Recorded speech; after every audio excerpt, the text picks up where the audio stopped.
It gives me great pleasure to introduce Matt Vickers. While Marc-Andre and I have not spent a lot of time with Matt, in our short meeting, we learned that he is probably one of the most successful and connected Indigenous economic leaders in the country.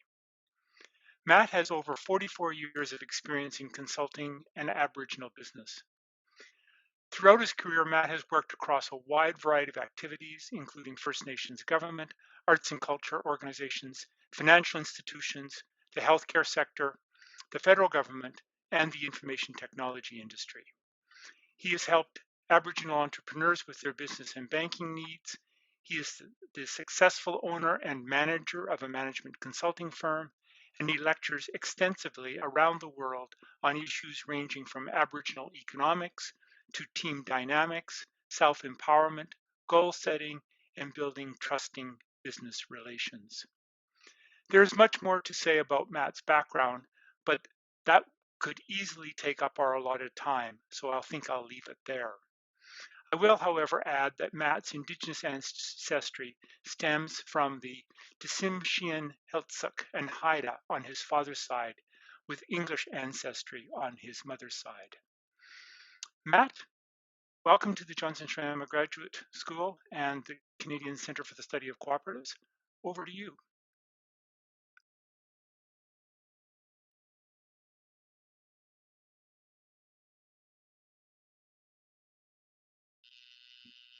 I just have to learn how to unmute. Thank you so much for the introduction, Murray. One of the key things for me is to also acknowledge the territory I'm in. I'm in the unceded territory of the Sechelt First Nation. As many of you are probably aware, one was the First Nation to sign a self-government agreement back in the 80s. And so I lift my hands in the Tsimshian language. I say, Doyuksum Nisum. So thank you to all of the Sechelt for allowing me in their territory and allowing us to conduct business. Quick snapshot background. I mean, you've covered it very well, Murray. But what I thought I'd do is just lead up to where I am now and how, and I believe the Creator has led me to be where I am. So when I was building houses with Brother Art, one of the key issues and problems First Nations had was paying our bills on time. And one of the key things was they would always say, well, and it was called Indian Affairs back then, we haven't got the money from Indian Affairs yet. We haven't got the money from Indian Affairs yet. So after working with them for a number of years, I thought, well, maybe I'm going to go join Indian Affairs and change the system to be more user-friendly for First Nations. And I always jokingly say my forehead's a hell of a lot flatter than it was before I went and joined the Department of Indian Affairs. But all joking aside, I met good people there as well. And yes, there were people there just collecting a paycheck. And every entity has those kind of people and has that mix. But I'm always taught to look for the best in people, and that's what I've done in my entire career. The next access to capital, First Nations entrepreneurs and not trying to get money to start their businesses. So I accepted an appointment to the Royal Bank and assisted in putting their Aboriginal banking program together. It was 95 to 2000. And then Myers Norris Penny, I worked with them in putting their Aboriginal consulting arm together and worked my way up to a partner with them. But I've dedicated my entire career to governance issues with our First Nations people and economic development. And well, I guess in June of 2019, I was approached by a past elected chief councillor of Kitkatla, or Kitkatla, the Tsimshian community my grandmother's from, and I grew up the first 4 years of my life in, and yeah, because of the LNG in Kitimat and the Coastal GasLink pipeline and on, it came up with this idea to start a federally registered cooperative. And initially it was for basically northern BC, Alberta. So all these First Nations that were having major projects happening in their traditional territory. And how do we work it so everyone can benefit rather than those whose territory these projects were directly in? And obviously it really attracted me, and I said yes. I accepted the board position. COVID hit, and then when things weren't advancing, I was asked to by the board members and the executive management team to take on the CEO role full time, and so I've done that. And that brings us to the presentation today. And Stan's going to give me a hand in sharing the screen with a PowerPoint, and I'll quickly walk through that for you. And we can entertain questions and answers, I believe, after that's done. So obviously the initial, and by the way, my traditional name I'm wearing, and I don't know how much of a close-up you can get on that, but I come from the Lafskeek, or the clan of the eagle. My traditional name is Ganats. And Ganats, and it's Tsimshian culture, when the eagle lands in the tree, generally you hear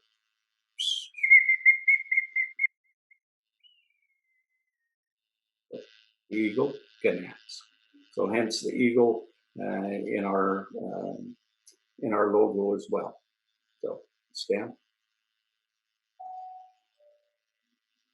next slide.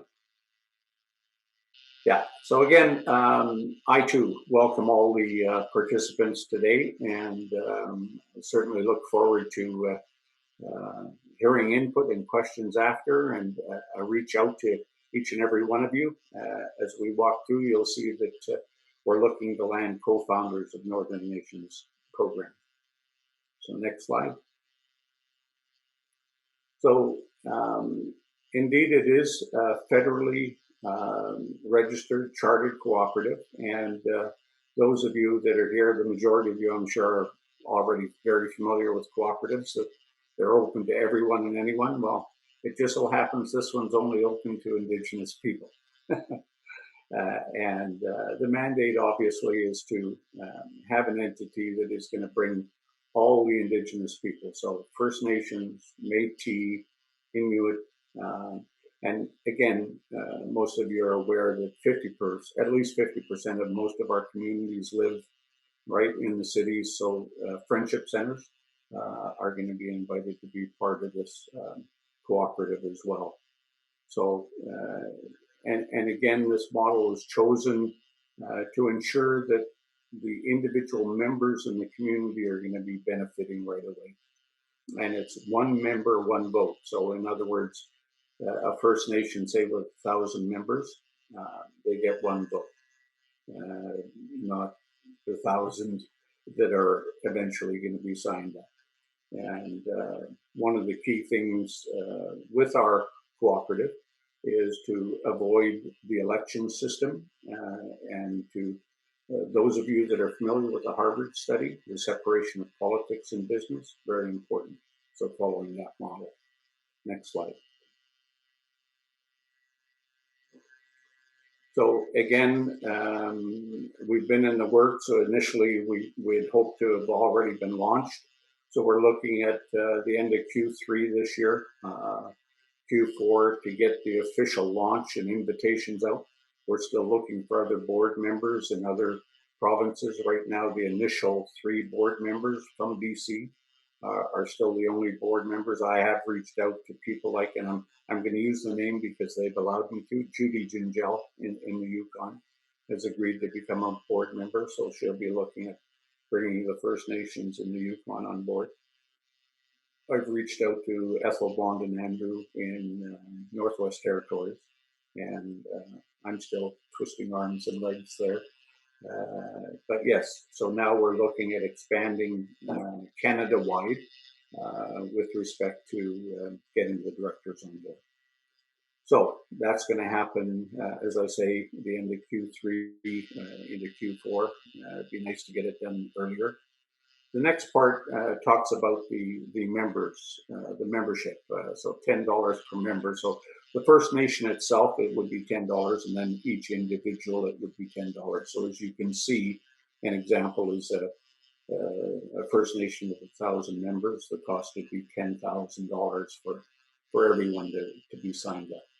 And in BC, again, you're probably well aware, there's a number of First Nations that are very small and are just totally dependent on government funding. So they might not have the funds to do that. So we're looking to the co-founders to do a sponsorship program for them. Next slide. So again, we're all aware of united and divided we fall, if you will. So looking at the collective, much stronger than the individual. So the cooperative pooling of collective resources, energy, economic opportunities, crucially important. Looking at, if I can use the example again, the LNG project in Kitimat. So the Haisla obviously are benefiting greatly. What about all the other First Nation communities, Métis communities, and Indigenous people? How can they benefit? So hence the idea of the cooperative of going national and all the First Nations benefiting in any and every major project that's going to be happening. So everybody working together for the benefit of all, if you will. So obviously in doing that, all the First Nations are going to be benefiting from major projects such as that with the dividends that will flow back based on the revenues generated from major projects such as that. And the buying power, let's talk about that. You know, we're talking roughly 2 million people when we talk of all the Indigenous people in Canada. So the buying power of that is a pretty good leveraging tool to get interest from the co-founders that we're reaching out to become part of Northern Nations Co-operative. Next slide. So hence, what are the benefits? So on chief and council, I'd say, so, you know, why should I become a member? Well, each individual member is going to have the opportunity for holding one of these affinity cards. So discounts on groceries. So like signing up a Galen Weston for Lawbots, or a Jimmy Pattison for Save on Foods, or even both, right? And looking at a 5%, if you will, rebate on groceries. Looking at other areas such as your wireless packages, cell phone, right? TV, internet, vehicles. As we all know, there are a number of our people that are working for different car dealerships. So that's the key of looking at the individual member, how the individual members are going to be benefiting from this. Next slide.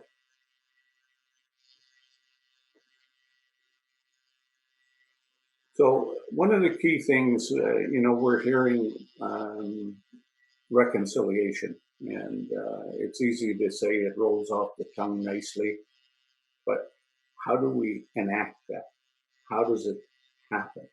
And we firmly believe that to gain that true economic reconciliation, this is going to be one of the major keys in doing that.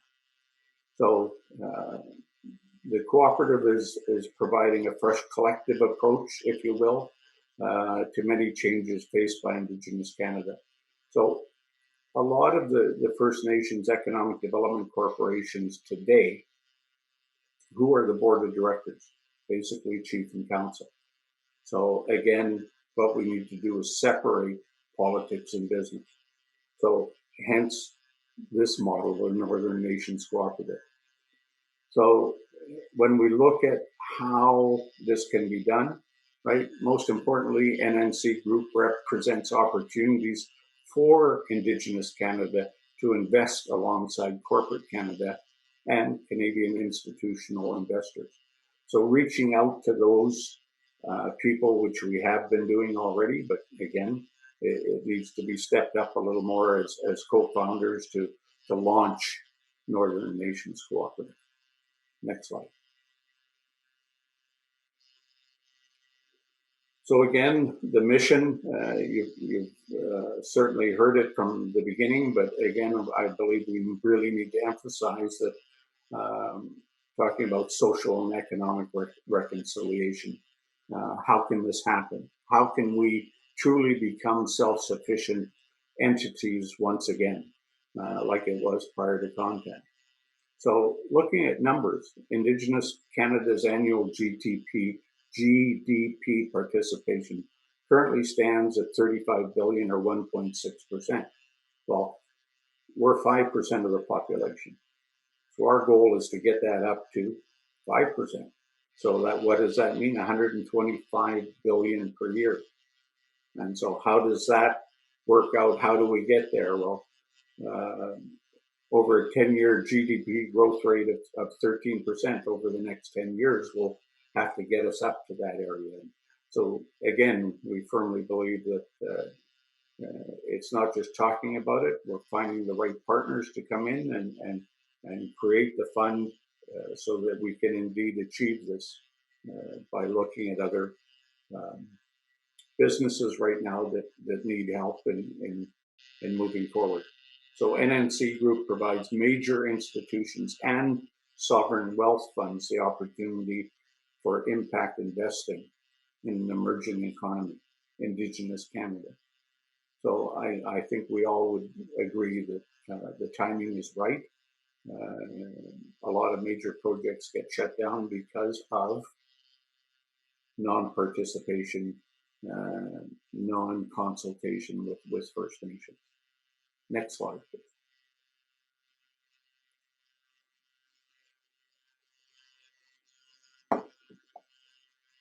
So pictorially, what does it look like?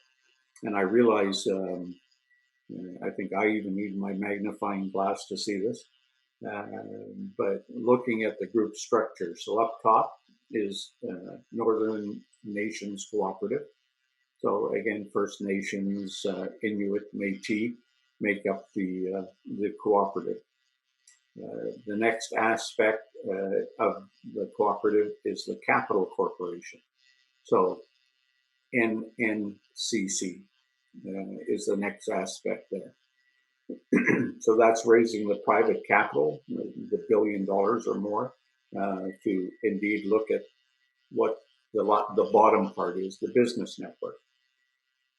So looking at businesses that right now are to the point of what can I do to increase my revenue generation? So if you don't have a First Nation entity as a joint venture partner, you lose out because the ones that have the joint venture partner are the ones that are getting the work. So looking at these kinds of businesses of purchasing that are a going concern, purchasing the major equity position in those businesses. Next slide, please.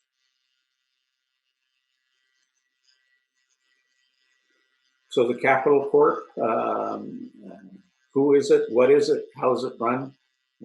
So I don't know if any of you are familiar with the name Leo DeBever, but he's well known, well respected, not only in the financial world, government world, business world. He ran the $1 billion AIMCO fund for Alberta. He ran Toronto Teachers Pension Fund prior to that, Australia, on and on. So Leo, we reached out to him early on. Right now, he's the executive chairman and startup CEO for the Capital Corp for doing the $1 billion raise. So needless to say, his Rolodex is very helpful, and we're using everyone that he has on there and will allow us to use. But major headway is happening. We're starting to get very excited. It has been a tough go because of COVID, but we've got great interest happening right now. Next slide, please. So again, who have we been talking to and how are those talks going? we've talked with the leading financial institutions to assist us. Those talks are going really well. We've talked to a number of pension funds. One of them, and over a $10 billion pension fund out east, is having its fund manager right now finalize its due diligence with us. So things are moving ahead, and we're starting to get excited about actually having funds in the bank to go out and start closing deals with those businesses. And you'll see another list and another slide here. Next slide, please. So this is what we've led up to. And on the left, Indigenous Canada needs to become owners of businesses and major projects to make a meaningful and long-term difference in our communities. Again, as we're all well aware, you know, a lot of the businesses now,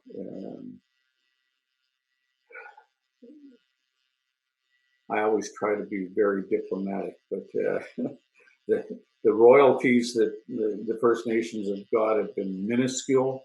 And oh, by the way, yeah, your people can get jobs. You can cater to our people. You can be cooks or whatever. No, those times are long over. It's time for taking major equity positions. And again,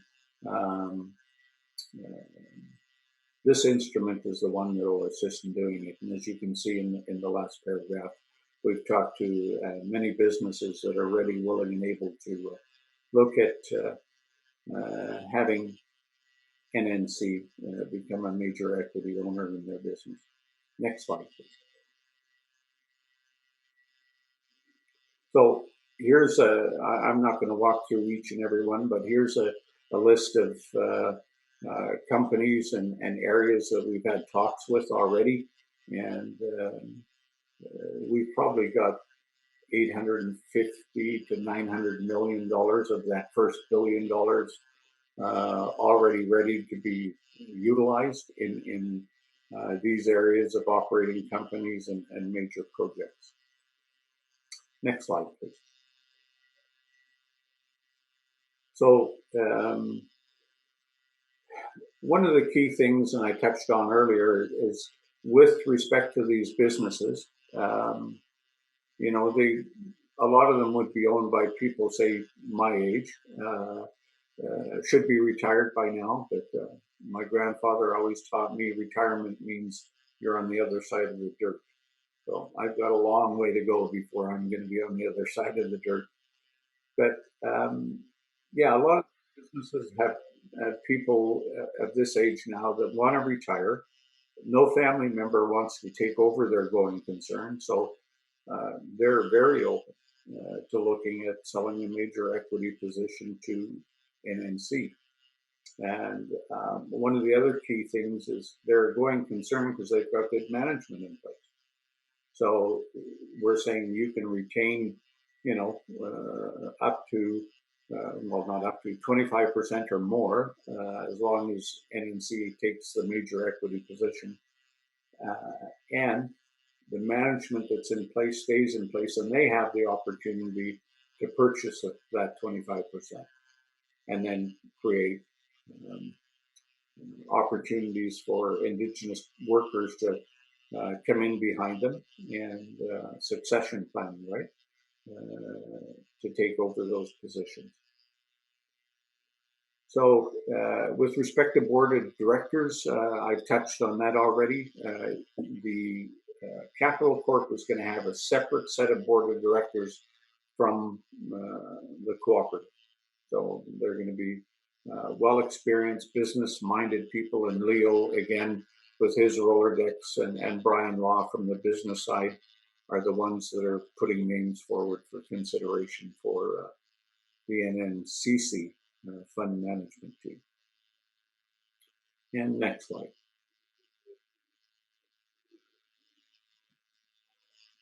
So, yeah, looking at the business network, we're obviously going to be talking of billions of dollars that are going to be transferred to the First Nations side. And how does that scale out with respect to assisting the First Nations that really need the help. As I said earlier, a lot of these major projects benefit a very few, those that are directly impacted. What about all those that are indirectly impacted? How do we ensure that they start receiving funds? So that's how this is going to assist them in doing that. And as I say, a man like Leo DeBever is ensuring that due diligence is being done on all these opportunities that are out there with his management team. Another fellow that is the CFO of the Capital Corporation is a guy by the name of Greg Fanoof, and he's worked for years as a CFO in major oil and gas industry for years. Next slide, please. So I talked about that affinity card. So when we look at co-founders and who do we bring on board, initially we talked about the big five. We're not restricting ourselves to five anymore. We're looking for the proper ones that are like-minded, that see the value in this, and they're investing. We're not looking for donations. They become investors. They're going to get a return. So telecommunications partner, right? One of Canada's leading telecom companies. We've initiated talks with a couple of them, and one of them has finally said thank you, but we have our own Indigenous plan that's happening. So now it's the other one that we're working hard on. I talked about the grocery chain already. Technology partner, right? So looking Google, Microsoft, on and on. Again, you're all very familiar with Federated Co-op. So talking to them about fuel and convenience store in a lot of our communities is a big hot ticket item. And then financial services, talking to the different big banks and how they can become part of the co-founders and part of the vision of this. And next slide. I think we're there. So I did my best to walk through a lot of information as quickly as I can, folks, because I'm sure there's questions you have. And my grandfather taught me that one of the key things that to success in life is work hard and be honest. And I lift my hands to him today because I've never had to fill out an application for a job. I've been sought out, and I'm thankful for that. So I open it up to Q&A and turn it back over to Murray and Marc-Andre. Matt, thank you very much. Go ahead, Murray. Yeah, no, Matt, thank you very much. Just a fascinating discussion of a really ambitious model. I've got some questions, but I want to go to the audience to see if they've got any. Marc-Andre, anything you want to add before we? No, I have probably as long a list as you do, Marie, but I was going to turn it to the audience as well. So, folks, if you want to ask a question of Matt, please either put your hand up or write your question in chat, and Murray and I will monitor the chat. Murray, why don't you ask one while we're waiting for folks to put things into the chat? Yeah, so this is just a little bit of a technical question, Matt. You talked about membership shares, and then you talked about membership voting, and there seems to be a difference there. That you said the members on the one hand would be like a First Nation or Indigenous association, but then the membership shares are going out to individuals, of which there might be 1,000 within, say, a First Nation. I think that was your example. Is there a different language or something between a member and a membership share? I'm right to think that on the one hand, the voting members are those associations, but then the people that are putting in the capital are the individuals. Am I right? Yes, that's correct, Marie. One of the key things I think we all understand is that if you had 2 million people voting, it'd make it fairly cumbersome. So we felt that each entity, such as the First Nation, Métis community, or Friendship Center, no matter how many members they have, that entity is going to have the one vote. Good, good. I don't see any questions in the chat yet, but I'm sure they're going to come. Oh, here's one from Isabel. So I'm just going to read it aloud, Matt, and I'll let you take it away from there. So I'm wondering what conversations you've had with the existing Indigenous cooperatives, including the cooperative federations in Nunavut, Northwest Territories, and Nunavik. Great question. There hasn't been any reach out to those cooperatives as of yet. We're just getting the list built up. And certainly when I was up in the Yukon, we were talking and hints were given there. We've reached out to different First Nation-owned CEO, development corporation CEOs. And one of the key things that they mentioned was, kind of sounds like you might be eating our lunch. I said, contraire, we're going to be creating a buffet. You're going to be able to participate nationwide rather than simply in your own traditional lands. But I realize that's a roundabout way of answering the question. But I guess the blunt answer is right now I think Federated Co-op and reach out to one of the arms of Federated Co-op is the only one that's got back to us so far. While we're waiting for other questions to come in, Matt, I have another one. The Capital Corp, as it eyes its investments that it's going to be making, is it going to have, there's a lot of talk these days about environment and social governance elements to investment, the so-called ESG elements. Is the Capital Corp thinking in those terms as to what kind of investments and what kind of requirements it's going to be putting in on the businesses that it's investing in? Yeah, excellent question. And indeed, concentration big time right now is ESG. Leo de Bevers has got a number of projects that, let's call them green projects, that we're looking at, and probably 30% of those business entities that we've talked about already would be qualifying as green energy, if you will. Matt, we have a question here from Dion. So she says, thank you for a very interesting presentation. I really hope this cooperative endeavor is a success, but I'm not completely clear on the revenue model. Can you just walk through that again, Matt, please? Yeah.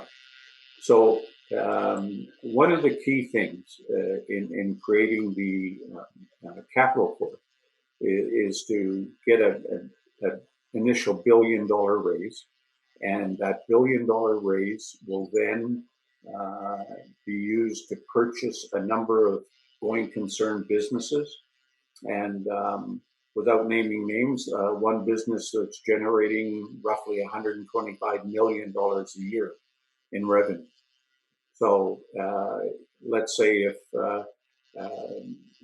NorthernNations Co-operative negotiates 75% equity position, and that purchase is going to happen from the $1 billion, and or the First Nations that have money also have an opportunity to do a buy-in on that.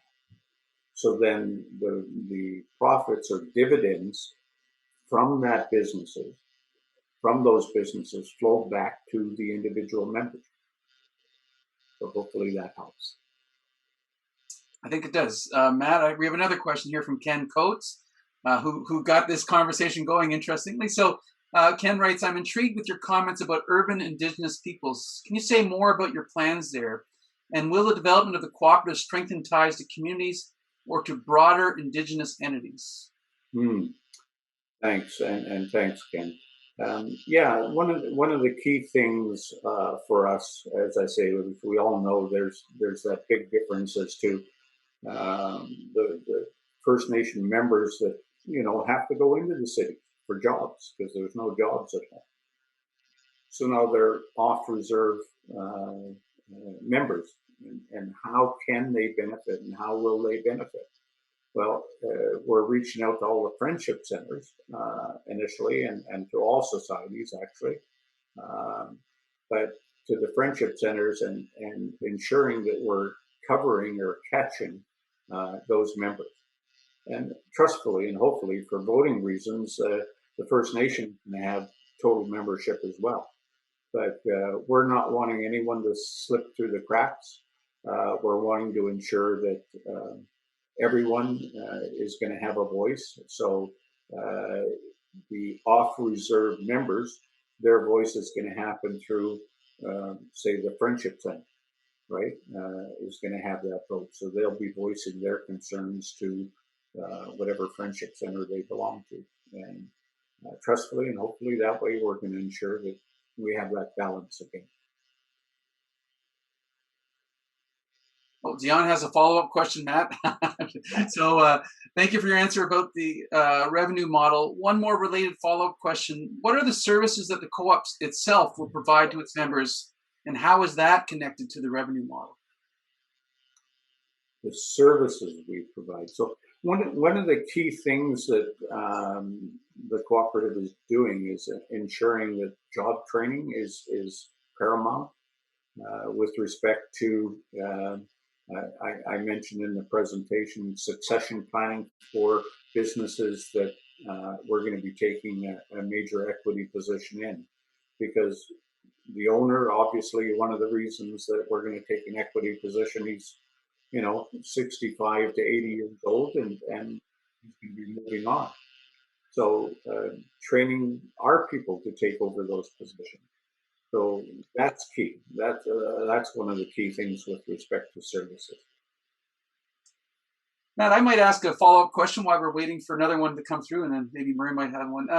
What you're describing to me sounds so much like what we saw in Quebec, in French Canada, in the 1960s and 70s, where Francophones took control of their economy a little bit, and that didn't happen overnight or easily. And so I'm wondering, what are the major challenges apart from raising money and getting the buy-in? What are your major challenges? Are you facing sort of opposition from other Indigenous groups, governments? Where are the major pain points aside from the money side of things? Yeah, and another great question. I mean, that's the other reason for us reaching out to select people that are well respected by the First Nations in their respective area. If they come and sit on the board, they understand the mission, goals, values of the cooperative. It's 100% Indigenous-owned. The management team, like I'm an interim CEO, if you will, because I should be retired by now too. But looking at training our Indigenous people to take over all these positions and to have a model that indeed they understand and realize it's not a threat to their sovereign territory, if you will. It rather enhances it because now they're, as I said, the analogy I used before, they're having the buffet nationally rather than restricting to their territory or their province. Thanks, Matt. Murray, do you have a question you want to jump in with? Yeah, actually, I've got one here. This is kind of a follow-up from Ken Coates. Ken writes, "This is very interesting and very promising. Your point about ownership is key. Will the companies you own focus on job creation, community development, workforce preparation, or I guess I'll just add to his list, profits?" Your thoughts? Yeah, no, indeed. Again, great questions. Really, all of the above.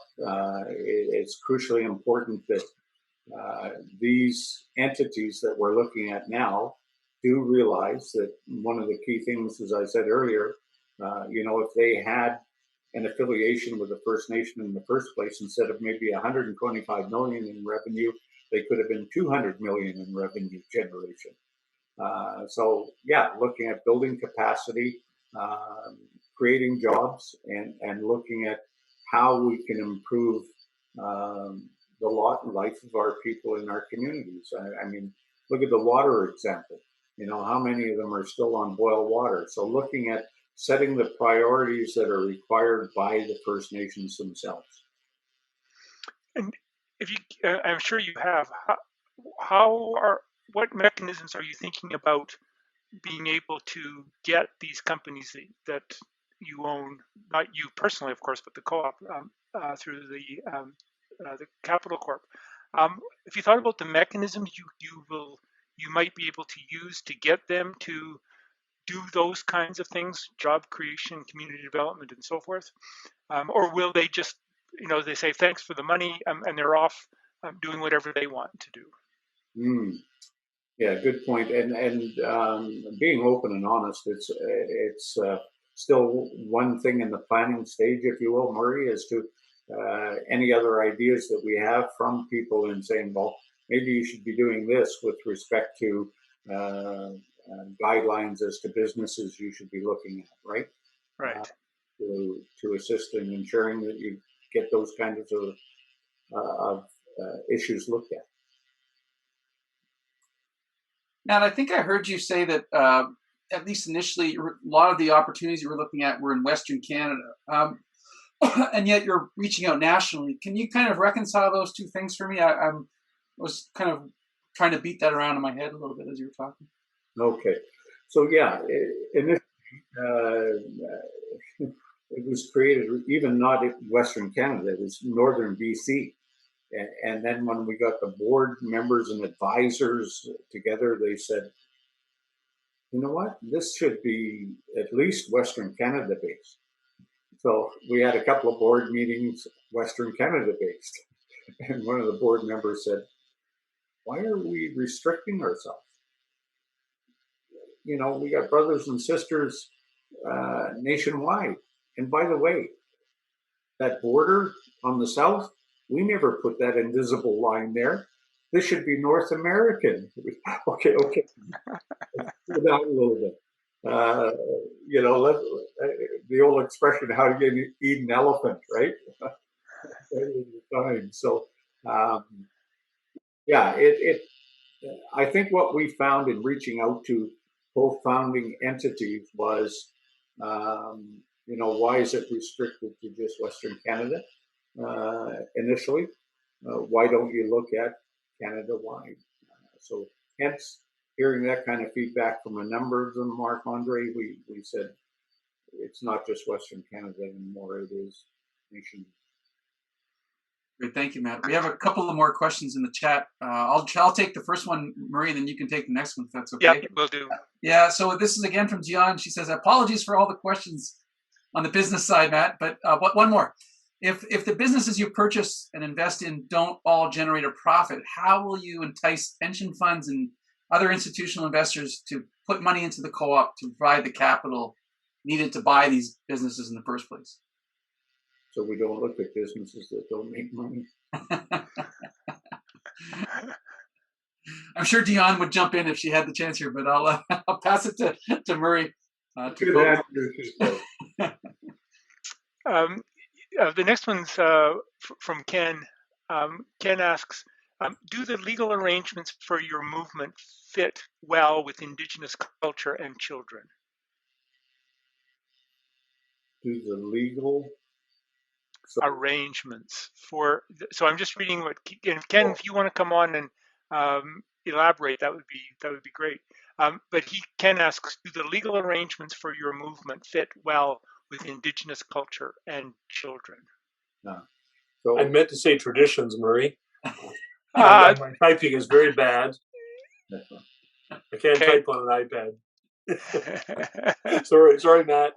Indigenous culture and traditions. Thank you. Okay, excellent. Yeah. So, do the legal arrangements fit well with Indigenous culture and traditions? Yeah. So another great question, because that's been key for us in dealing with the legal teams. We have two different legal teams, one for the cooperative and one for the capital court. And being diplomatic, it's been fun walking through the different policies of that with them to educate them as to why we need it this way. But we believe we're at least 90% there, Ken. Yeah, yeah, autocorrect is fun in all kinds of situations here. The next question is from Isabel. Thanks for stimulating some good discussion. Do you see any risks to the mission from corporate interests and global capital markets, given the role they played in the destructive effects of economic modernity? So basically asking, are the corporate interests a risk to this whole endeavor that you've got planned? Yeah, beautiful question. You know, it's a sensitive topic, but I mean, systemic racism has been a huge issue with respect to creating entities where First Nations have at least a 50% equity position. Is it a threat to have these corporations now flying a different flag? Again, I've been taught that look at the positive. The negative has been the negative. We all realize that. We've lived it. We know it. So how do we change? I mean, I went to the Royal Bank to implement change in financial institutions. You know, I went to Byers Norris Penny to implement change in management consulting arms that are dealing with our First Nation communities. If we don't do it ourselves, it won't get done. So we definitely need help. But excellent point, and we need help. Good, thank you. Oh, Dion has one more question. She says, "This is the last one, I promise." Yeah, we don't actually believe that. but I actually believe it this time because they're running out of time. So, so Matt, what will be the value proposition? Oh, the question just moved on me. Sorry, I'm going to have to scroll up here. What will be the value proposition for those investors who invest in the co-op when they could invest directly in those businesses themselves? Is it primarily a social value / ESG / responsible investing value proposition? So in a way, redistributing the funds to Indigenous peoples. So what is that value proposition distinct from going in and doing it yourself? Yeah.